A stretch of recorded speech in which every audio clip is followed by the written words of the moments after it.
እዚኣ ነርዌይ ትበሃል ብሰሜን ኣብ ባሕሪ እትርከብ ሃገር እያ። ምስ ሽወደን ፊንላንድ ከምኡውን ምስ ራሽያ ትዳወብ። ብተወሳኺ እውን ናይ ዓለምና ሓሙሽቲ ዝሃብተመት ሃገር እያ።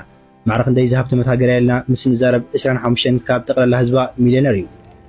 ብተወሳኺ እውን ካብ ዓለምና መበል 7ይ ደረጃ ጥዑይ ሕብረተሰብ ዝነብረላ ሃገር እያ። ነርዌይ ሓንቲ ካብተን ዲሞክራሲ ዝፈሰሰን ሃገራት ሓንቲ እያ። ካብ ኣብ ዓለምና ዘለዋ ሃገራት ብዲሞክራሲ ኣብ ቅድሚት ዝጥቀሳ ሃገራት እንተዳ ፀዊዕና ነርዌይ ካብተን ኣብ ቅድሚት ዝርቋሓ ሃገራት ሓንቲ እያ። እንተኾነ ግን ነርዌይ ካብ መጀመርታ ከምዚኣ ኣይነበረትን። ኣብ መወዳእታ 18 ክፍለ ዘመን ፍሉጥ ኢኮኖሚስት ቶማስ ማልቱስ ዝረኸባ ከተማ እያ። ነታ ብበረድ ዝተሸፈነት ነርዌይ መጀመርታ ዝረኸባ ክኾን ከሎ ኣብቲ ግዜቲ ቶማስ ኣብ ዝረኸበሉ ዝነበሩ ሕብረተሰብ ኣብ ሕርሻ ዝሳተፉ ናይ ዕለት እንጀርኦም ዝሽፍኑ ሕብረተሰብ ጥራዮም ዝነብሩዋ ነይሮም። ነርዌይ ብብዙሓት ኣኽራናት ዝተኸበበት ሃገር ስለ ዝነበረት ብዙሓት በጻሕቲ ይነበርዋን። እቶም ኣብኡ ዝነብሩ ሕብረተሰብ እውን ብዙሕ ሽግር እዮም ዝሕልፉ ነይሮም። እዚ ከምዚ ኢሉ ከሎ እውን ብዙሕ ህዝቢ ነርዌይ ውሕድ ነይሩ። ብተወሳኺ እውን 6 ወርሒ ሙሉእ ብበረድ ዝተሸፈነት ሃገር ስለ ዝኾነት እዚ ድማ ነቶም ነበርቲ ሕብረተሰብ ፀገሞም ብዝባእሰ የጋዶ ነይሩ። እቲ ዝነበረ ሕብረተሰብ ናይ ዕለት እንጀርኡ ንምርካብ ብጣዕሚ እዩ ዝሽገር ነይሩ። ቶማስ ብድሕሪ ነርዌይ ሪእዋ ምምላሱ ድሕሪ ገለ ዓመታት ከቢድ ደርቂ የመሕሊፎም። ኢኮኖሚያ ሙሉእ ብምሉእ ናብ ዜሮ ወሪዱ። ናይ ህዝቢ ሽግር እውን ብኢሱ እዚ ዘስዓቦ ጥሜት እውን ብዙሕ ሰብ ክሃልቕ ክኢሉ እዩ። ኣብዚ ግዜ እዚ እምበር ኩሉ ሰብ ዝሓሰቦ ዕጫ ነርዌይ እዚ ጥራይ ነይሩ። ከመይ ደኣኒ ክንዝኣክል ለውጢ ክመጽእ ኢሉ ብኸመይ ከነርዌይ ክንዝኣክል ዝዓበየ ለውጢ ክተምጽእ ኢላ ብኸመይ ከዝሃብተመት ሃገር ክትከውን ክኢላ ኣብ ናይ ሎሚ ቢልና ብሰፊሑ ክንድሰይና ሰናይ ምክትታል። ናይ ዓለምና 85% ዝኸውን ናይ ነዳዲ ሃብቲ ብውሕዳት ሃገራት ዝተተሓዘ እዩ። እዚአን ድማ ሳውዲ አረቢያ፣ ኢራን፣ ዩኤኢ፣ ሊብያ፣ ራሽያ፣ ቬኔዙዌላ እየን።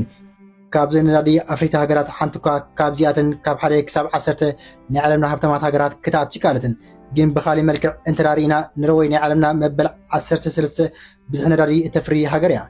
ከምዚ ኢሉ ከሎ ግን ብናይ ናብራ ምቹእነት ኳሊቲ ኦፍ ላይፍ ብዝበሃል መዐቀኒ 4ይቲ ተባሂላ ተጠቒሳ ትርከብ።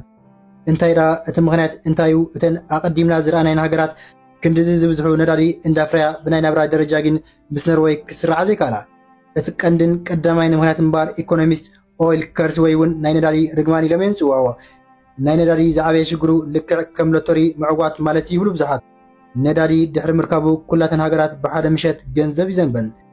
ከም ዝፍለጥ ነዳዲ ዘውፅኣ ሃገራት ብቐዳምነት ዝገብሮ ቀረፅ ምቕናስ እዩ። ንናይ ሃገሮም ኢኮኖሚ ንምዕባይ ዝተፈላለዩ ኣገልግሎታት ከብዝሑ ይጅምሩ። ናይ ነዳዲ ኢንዳስትሪ ንኻልኦት ኢንዳስትሪታት ክቐትል ይጅምር። ነዳዲ ኤክስፖርት ክገብራ ኣብ ዝጀመራሉ ግዜ ናይ ሃገሮም ሃብቲ እንዳወሰኸ ይኸይድ። እዚ ድማ ናይተን ሃገራት ዜጋታት ብጣዕሚ ክቡር ዝበሃሉ ናይ ምቾት ንብረታት ብቐሊሉ ክገዝኡ ይኽእሎም። በዚ ምኽንያት እዚ እውን ካልኦት ኢንዳስትሪታት ናብ ሞት ይቃልዑ ማለት እዩ፣ ወይ እውን ክዝሕትሉ ይጅምሩ። ንኣሽቱ ዝበሃሉ ትካላት እንዳተዓፅው ኣብ ዝመፅሉ ግዜ ኣብተን ሃገራት ሽቕለት ኣልቦውነት እንዳወስኸ ይመፅእ። ኣብዚ እውን ገንዘብ ኣብ ውሽጢ ውሕዳት ሰባት ኣብ ቁፅሪ ይኣቱ። በዚ እውን ተራ ዜጋታት ናብ ሕርቃንን ተቃውሞን ይወፁ። እዚ እውን በብቁሩብ ናብ ጎነፅ ክቕየር ይኽእል እዩ። ነዚ ነገር እዚ እውን ኣብ ውሽጢ ሊብያን ቬኔዙዌላን ርኢና ኢና። እምበር እዚ ናይ ነዳዲ መርገም ንምንታይ ኣብ ልዕሊ ኖርዌይ ፅልዋ ኣይሕደረን እንተዳኢልና ቀዳማይ ነገር ኣብ መበል 19 ክፍለ ዘመን ናይ ኖርዌይ ኢንዳስትሪ ጠቕላላ መሰረቱ ዝገበረ ኣብ ናይ ባሕሪ ንግዲ ዘተኮረ ነይሩ። ብጣዕሚ ሰፊሕ ዝኾነ ናይ ወደብ መስመር ስለ ዘለዋ ኖርዌይ ዕንጨትን ዓሳታትን ከምኡውን ዝተፈላለዩ ጥረ ነገራትን ብምልኣኽ ወይ እውን ኤክስፖርት ብምግባር ንግዳ ተካይድ ነይራ። ነዚ ንግዲ እውን ብውቅያኖስ ጌራ ናብ ኤሮፓ ናብ ሃገራት ኤሽያ ተካይዶ ነይራ። ኣብ 1900 መጀመርታ ኖርዌይ ኣብ ናይ ንግዲ መስመር ብምዝርጋሕ ንግዳ ብተዓጣጣፊ ተካይድ ነይራ። በዚ ዝተለዓለ እውን ኣብ ኖርዘርን ሲ ብጠቕላላ 30% ናይ ንግዲ ልውውጥ ተካይድ ሃገር ነይራ። ካብዚ ብተወሳኺ እውን ኖርዌያውያን ዝሰርሕዎ ናይ ፓርላማ ሲስተም ነይሩ። ቀንዲ መሰረቱ ዝገበረ ድማ ናፃ ፖለቲካ ኮይኑ ናይቲ ሃገር ሃብቲ ኣብ ኢድ ውልቀ ሰብ ክኸውን የብሉን ዝብል ዕላማ ሒዙ ዝተለዓለ ነይሩ። ብሓደ ሰብ ወይ እውን ብሓደ ፓርቲ ብዘይምዝዋሩ ብዙሕ ለውጢ ክፈጥረላ ክኢል እዩ። ብተወሳኺ እውን ብተፈጥሮ ዝረኸበቶ ብዙሕ ፀጋታት ነይርዋ። ንሱ እውን ዝዓበየ ነገር ብጣዕሚ ሕሱር ዝኾነ ሃይድሮ ኤሌክትሪክ ጀነሬት እዩ።